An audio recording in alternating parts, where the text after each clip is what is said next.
What is good, everybody? Hope you guys are doing well. So, today, bringing you 5 games that exceeded my expectations. A very simple concept, basically, games that I already thought I was going to enjoy. That's why I played them in the first place, but they ended up being way better than I expected. Some of these games even became one of my favorites of all time. So, they completely shattered my expectation is what I'm trying to say here. So yeah, let's get into it. So the first game I want to talk about is a game everybody's familiar with, which is Elden Ring. This was my third Souls game after Demon Souls and Bloodborne. So I was already expecting to like it, and I thought it was just going to be another Souls game but open world, but yeah, that did not age well.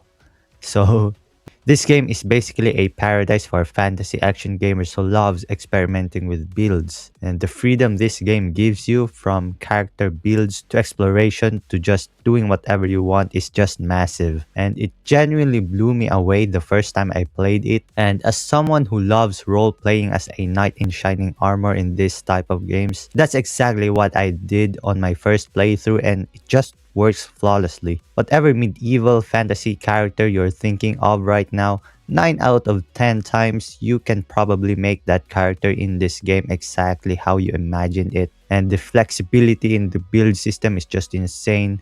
And there's probably hundreds, maybe even thousands of possible builds, and I'm not even exaggerating. And the next game I want to talk about is Devil May Cry 5. As someone who grew up playing DMC games, this game is almost perfect to me. I don't even want to play it with mods, to be honest, especially as a Dante main. Dante in this game is the best version of Dante in my opinion. The Sin Devil trigger and being able to use all of his weapons freely without the old style limitations like in Devil May Cry 3, it just feels right. Now, yeah, if we're talking modded DMC3, maybe that Dante competes because the weapons in that game are kind of crazy, especially Nevan. And if it wasn't obvious already, my channel name is literally based on that weapon.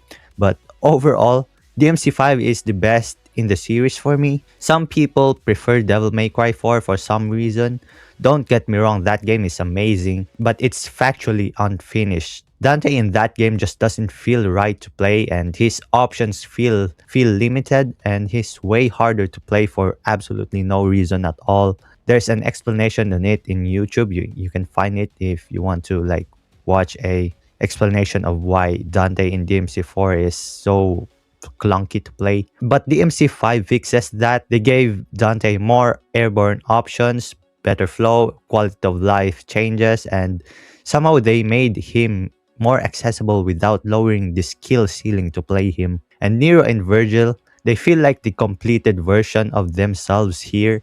Also, the story in this game is honestly amazing as well.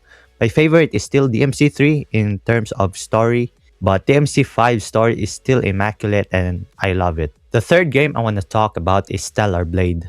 This is actually the only game I've ever pre-ordered to this day, and thank God it didn't disappoint. At first, I got interested because people kept calling it as the Korean Nier Automata, and as someone who loves Nier, that was basically an instant wish list for me. And the trailer were sick, the music were super unique. It just tickles my brain in a weird way, and I don't even know how to explain it properly. But when I actually played it, I realized that it's not really like Nier as much as I expected it to be. It's more like a mix of Sekiro and God of War the Norse series in terms of combat mechanics, with the parrying skills and hack and slash mechanics, and it blends together really well. I got so addicted that I started doing no damage boss runs, and the boss fights are honestly my favorite part. Every major enemy has so much detail and they are genuinely fun to fight. The world definitely has the near vibes, but it also does its own thing in a lot of categories. Like the story isn't as deep as Near Automata, but it doesn't need to be. It just works for what the game is trying to do. But overall, it's just a really solid action game, and I can't wait to see what they are cooking next. Next up in my list is Ninja Gaiden 2 Black. I know this game is kind of controversial for longtime fans since it's based on the inferior version of Ninja Gaiden 2, but as someone who's new to the series, this was my first Ninja Gaiden experience, so I had zero complaints overall. And this game blew me away, honestly. I mean, the game is old, like God of War 2 old, so I expected the combat to be kind of janky and limited. And yes, the camera is awful, but other than that, the combat is insanely smooth, honestly. For a game without a lock-on system, it feels crazy fluid, and the amount of options you have to destroy enemies is wild. Like Izuna drops are cool and all, but I personally like learning the combos actually, even though it's really hard doing the combos in this game as a DMC player as well. I mean, the story in every Ninja Gaiden game is pretty dog shit, but I already expected that since Team Ninja Gaiden games are mainly about the combat anyways. But for such an old game, the combat depth is honestly shocking and it surprised me a lot. I can't wait to play more Ninja Gaiden games, especially Ninja Gaiden 4 because I haven't played that game yet. It's a new game. And the last game I want to talk about is Resident Evil 4 Remake. I already had high expectations because the original Resident Evil 4 is already a masterpiece on its own, even with its issues, but the remake just blew those expectations away. I mean, in the original, Leon's leg was basically the most lethal weapon in the Resident Evil universe. I mean, one headshot and instant stun, roundhouse kick, and everything dies on the screen. And that worked back in the day, but the remake rebalanced everything in a really smart way so that it would work even to this day. Now you actually have to aim and let the reticle tighten, let Leon relax his aim, and other than that, enemies can also dodge. Headshots don't always guarantee a stun, and you actually have to watch their reaction before rushing in for the kick. And that small change makes the combat feel way more intense and refined, while still keeping the core mechanics the same.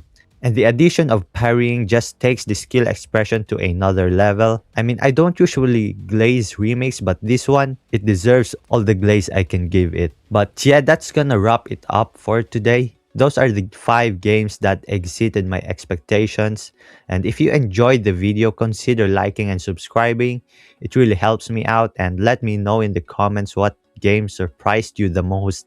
I might make a part 2, and as always, thank you for watching. See you guys next time.